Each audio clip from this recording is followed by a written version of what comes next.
Assalomu alaykum, hurmatli ustoz Dadaxon aka.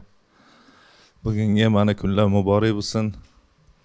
Xalqimiz baxtiga, muxlislar baxtiga sog' bo'ling, salomat bo'ling. Endi men aytib beradigan narsa shu poytaxtga kelib, shu 16 yosh paytimda Dadaxon aka bilan ro'para bo'lganman.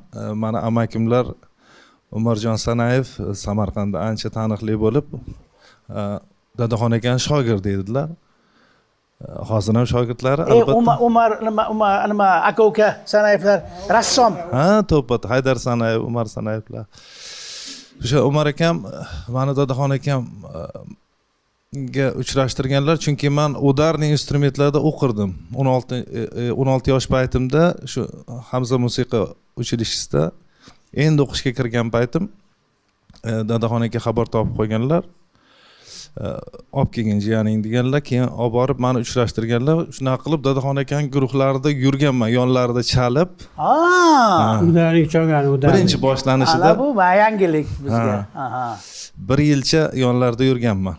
Dadaxon akani ko'plab o'sha to'ylar, sahnada, konsertlarda olib borish uslublarini ko'rib, o'rganib, men o'zim ham konsertlarda Dadaxon akaning uslublarida ko'p konsertlarni olib borganman. Shu paytgacha ham olib borib kelamiz.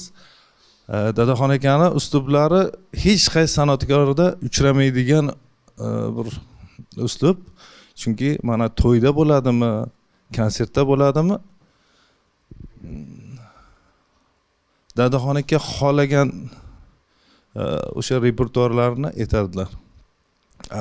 Qolgan san'atkorlar hamma davraga moslab yoki xalqqa moslab o'sha fonogrammadan chiqmay, yoki fonogramma ketma-ketligi.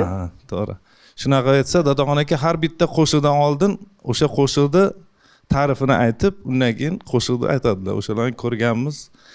Men birinchi endi to'yga borishim Farg'onaga Oltiariqqa borganmiz. Birinchi borgan kunimiz Dadaxon aka hammani to'yga kirishdan oldin butun guruhni yig'ar tashqarida yig'ib, hammasiga kamchiliklarni aytib chiqarganlar.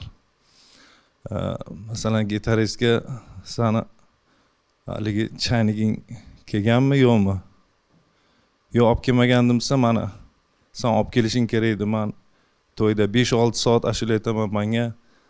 Sani o'sha to'liq menga gitarang yetkazib turishing kerak. Men aytgan kolonkadan chiqish kerak emas deb doirachiga doirachini kamchiligini aytar ekanlar. Hammasini aytib, bugungi to'yda takrorlanmasin deb o'sha hammaga aytib chiqdilar-da. Keyin men birinchi borishim menga ko'zlari tushdi-da,